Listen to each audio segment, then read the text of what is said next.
Hi, welcome to the Meeting of Minds podcast. I'm Philippa. Now, today, I'm going to tell you a story today about a plant. So for those of you who are watching on YouTube, it's this plant here. And for those of you who aren't watching on YouTube and you're listening on your app of choice, then the plant is a calathea, I think.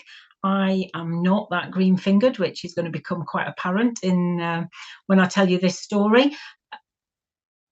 But I think it's a calathea, which I am told is a tropical plant and is found in rainforests. So this plant here, I bought a few years ago now, probably 2 or 3 years ago. And I bought it because it said it was good for in warm rooms. And it used to live in my living room. This is my office that I sit in now, and it's in here with me. It looks like I've placed it strategically behind me to look good on Zoom, for those of you who are watching the video, but actually it's where it is because of the treatment I need to give it, and it needed to move from where I'd put it to somewhere where I can do what it needs. So actually that's why it ended up there. It does so happen to be strategically placed behind me, which is aesthetically pleasing. So hey, that worked out well. But the point of the plant is that I bought it 2 or 3 years ago for a warm room. And I know I'm not great with plants. I used to have a lot of them when I was younger, and when the kids came along and were crawling around and everything, all the plants went, and I didn't really have time to look after them, or the inclination, if I'm honest. But gradually over the last few years, I've been getting much more interested in having some plants around. So that was one of my first purchases. And it was all right for a year and a half. And then it started looking a bit sickly, and the leaves started curling up at the edges. It's got all sorts of brown spots all over it. And I looked up, as you do, get all good old Google out. And what I was told was that the brown patches and the curling up leaves could be underwatering, could be overwatering, could be lack of humidity, could be too much humidity, and all of these things. And I was like, okay, what is the answer? I just don't know what to do for it, because if I did know, I would do it. But I didn't know, and I couldn't find out the answer from Google. And of course, actually, it's all generic advice on there, isn't it? And actually not advice a lot of the time. It's just random facts or statements. So what I chose to do was put it in the corner where I couldn't really see it and ignore it. And every now and again, I'd sort of give it a bit of water, and I'd cut off the leaves that really had got very shriveled up, sort of pretending in a way that if I couldn't see the leaves because I'd cut them off, then maybe it was okay. But it got sparser and sparser, and it really didn't look great. And one day I was out, and I came across this nice looking plant shop. It's a shop that I've seen lots of times before. I'm normally driving past. There's nowhere to park, so I've never really thought about going in. But one day I happened to be passing by on foot, and I decided to go in. And inside this shop, there was plants everywhere, and it was really humid. It was humid and very damp in the air. So obviously they're doing something to look after the plants and mist them and keep them well. And the plants looked gorgeous. They were all luscious and growing well and looked really healthy. You're not like when you go in some shops and they're dried out and obviously haven't been watered for ages, and they look a bit sad. Anyway, I was looking around, and I was actually looking for a new plant to buy to actually replace this one. I was kind of giving up on this one, and I was looking for a nice, interesting looking one that looked healthy. And the really nice lady who worked in the shop came and asked me if I needed some help. And I told her that I had quite a sickly calathea, and I was looking to replace it. So could she suggest something that might be easier to look after? And instead of just pointing me in the direction of lots of other plants that I could buy, she could very easily have done that, because I was definitely up for buying a new one. She asked me about how I was looking after the plant and what it looked like, and was trying to help me. And she said to me that they are tropical plants and they come from rainforests, and what they need the most is misting. Now, I haven't been misting it because I was worried that misting it was what was causing the brown spots all over it. And she said, try it, give it a few weeks and mist it every day. You need to sort of trick it that it's still in the rainforest. She said, don't water it too much, but give it a misting and just see what happens. And so I did. I came home. I didn't buy a new plant. I thanked her hugely for her advice, and I decided that I would start misting it. I did have some, I had a spray anyway. So I now have that spray here in my office with me. And nearly every day when I walk in here now, the first thing I do is kind of say good morning to the plant and give it a spray and sort of say, there you go, there's your spraying for the day. And if you can see on the video, you can see it's looking quite good now. And for those of you who can't, it has now probably double the leaves that it had a couple of months ago, maybe 3 months ago. They're not curled up. Some of them are a little bit curled up because it's taken time for leaves to grow now that aren't curled up. They're not covered in brown spots. It's looking really quite healthy, and it is consistently growing new leaves. It looks really happy, if a plant can look happy. But so actually, what that lady in the shop helped me do is look after what I'd already got, appreciate what I'd got in this plant, and just learn to take care of it rather than shoving it in the corner and pretending it wasn't happening, that it wasn't slowly dying, really. And I was thinking the other week about this plant, and I actually did an Instagram post about this. So if any of you follow me on Instagram, you will know what I'm talking about. But I think what happened with the plant and my realization of what was going on at the plant occurred to me at the same time that I was going through something myself. And, just because I'm a coach and I've done loads of work and I've been to therapy doesn't mean things don't still come up for me, because they do.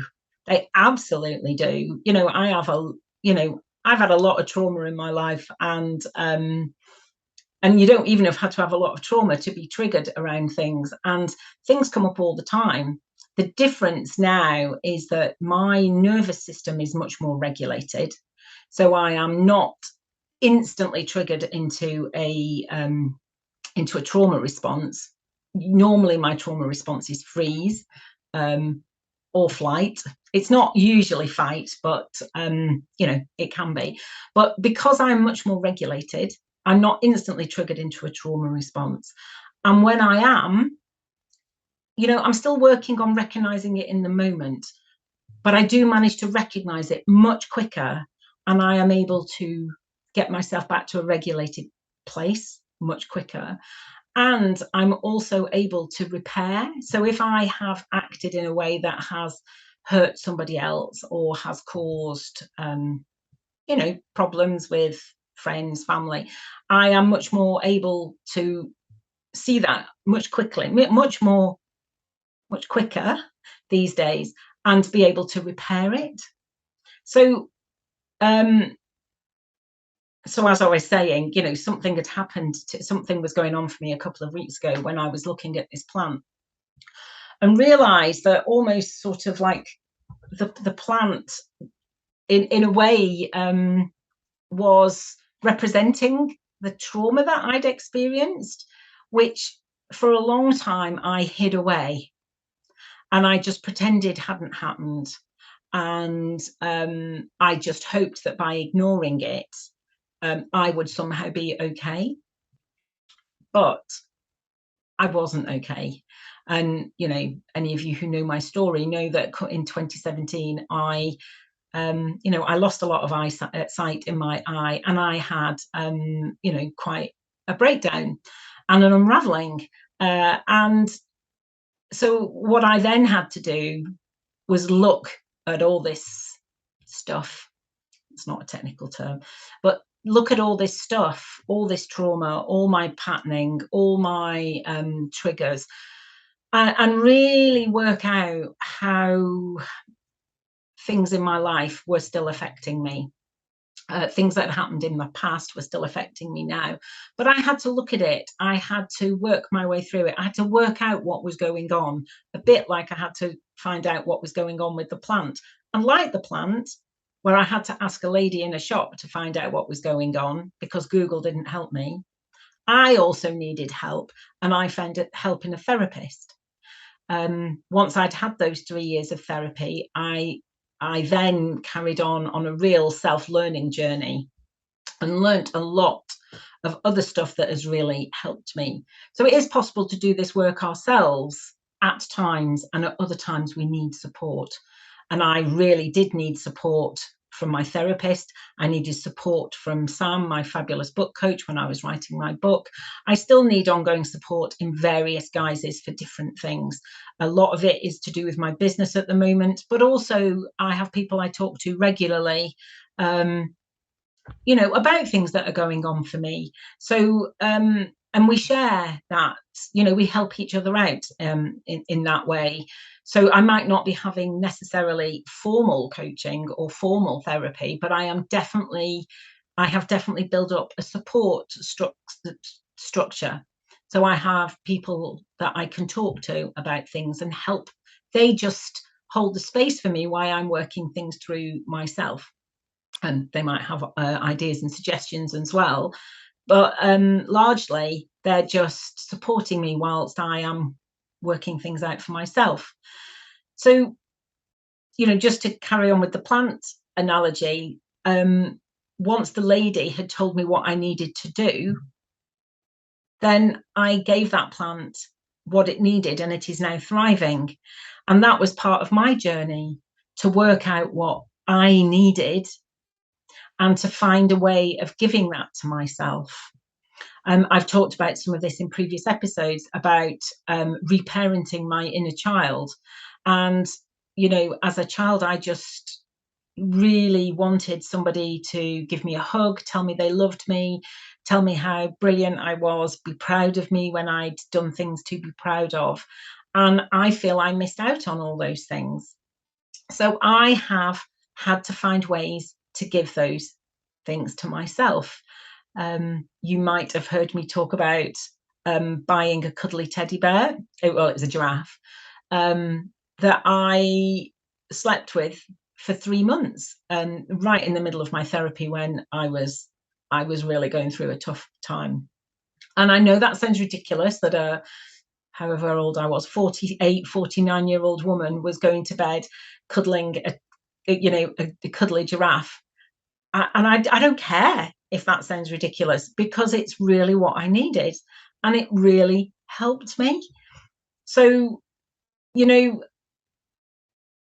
finding ways of doing these things that I needed have really helped me move through a lot of my trauma, move to a place where I am more regulated. And also, I now trust myself to know what I need and to give myself what I need. And I'm recording this just after the mega hot days in July that we had here in the UK. And I've spent the last 2 days with my feet in a bowl of cold water, because that is what really helped keep me cool. And I think I did know this in the back of my mind. I know I've heard this before, but I read a post this morning from somebody I follow on Instagram, Helen Ferguson. She's a fabulous trauma therapist. And she posted that actually not only does putting your feet in a bowl of cold water help you keep cool, it's like cold water immersion. that is very popular now, wild swimming or open water swimming or cold water swimming, whatever you want to call it. There is something that happens to your nervous system when you immerse yourself in cold water and you regulate your breathing and bring yourself to a place of regulation so that you can withstand that cold. And you do get some of those benefits just from putting your feet in cold water. I'd forgotten. I think I did know, but I had forgotten that until I read that post this morning. And I don't know if this is a coincidence. I'm pretty sure it's not. I don't do well in the heat at all. But these last 2 days, which have been the hottest on record, I think, in the whole of my life, I mean, I didn't like it. I hated it. But I coped better than I thought I might do. And maybe that has got something to do with my feet in cold water. Just maybe it has. And I tell you, I will be putting my feet in cold water much more often as it gets warm, maybe later this year, 2022, maybe next year when it gets hot again. I want to remember to do it sooner and not wait till it gets up in the 30s. I'm not doing it today.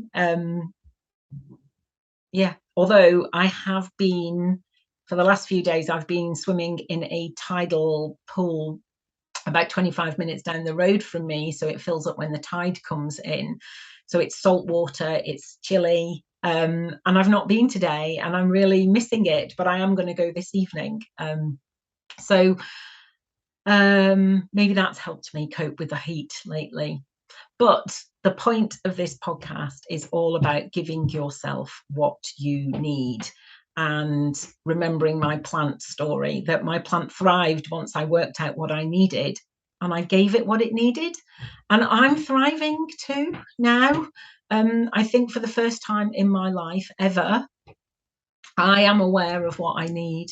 I am aware of the way I react to things and the way things make me feel. And I am making sure that as often as I can, I give myself what I need. Because if I do that, I am, as they say, filling up my cup. And I am in a much better place in myself. So I am much better placed to be there for other people that might need something from me. But I need to look after myself before I can give to others. And that includes anybody in my family. Nobody is more important than me. And I know that's a bit of a radical thing to say, and I can't actually believe I'm saying it. But I am not able to give to anybody else unless I've looked after me. Yeah, that's quite a thing, isn't it? To put ourselves first, especially as women, those women of you who are listening and watching. We do need to put ourselves first, because a lot of us grow up believing that it's selfish or wrong and just not the done thing to put ourselves first. But I know what I have been through as a result of putting everybody else first, everybody else's opinions, everybody else's expectations, everybody else's wants and needs, and putting myself last. And, it's not pretty. It's certainly not a good way to live. I was in a bad place, and I am not in a bad place now. I'm in a great place. My days are filled with joyful moments. They're not full of joy all day. Please note that that's what I said there. My days are not full of joy all day, because that's a bit unrealistic. But there are moments of joy in all my days. And I have learned to see the moments of joy, celebrate the moments of joy, and drink in and enjoy those moments of joy. Because I know they don't last, because joy is an emotion like all the other emotions, and they pass through our body fleetingly unless we get caught up in a loop and they get stuck, and then they get stored somewhere and cause us problems. But I'll talk about that another day. But if we allow emotions to flow through our body, they are gone in about 90 seconds. So those moments of joy are really there to be enjoyed in the moment, and then it passes. And that's the way it is. That's normal. That's, to try and hold on to them and grasp them and sort of have an air of desperation around them doesn't mean they stay any longer, but it does mean it puts us in a place of feeling that moments of joy are scarce. And if a moment of joy passes and we kind of think, oh, well, that's it, it's gone, we won't be able to see the next one that comes. And the law of attraction is all about what we put out into the world is what we get back. And if we let the moments of joy pass, then more joy will come to us. If we think and feel and ask for moments of joy, that is what we'll get back.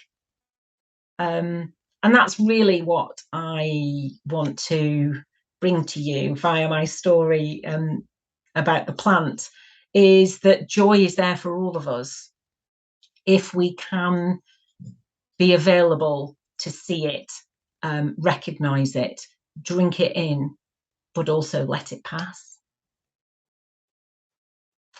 So that's it for today. I've loved telling you the story of my plant, so thank you for listening and thank you for watching. That's it for today's episode. Check out my website, where there are details of workshops coming up, where I will be taking some lovely women who sign up for them through some of my work.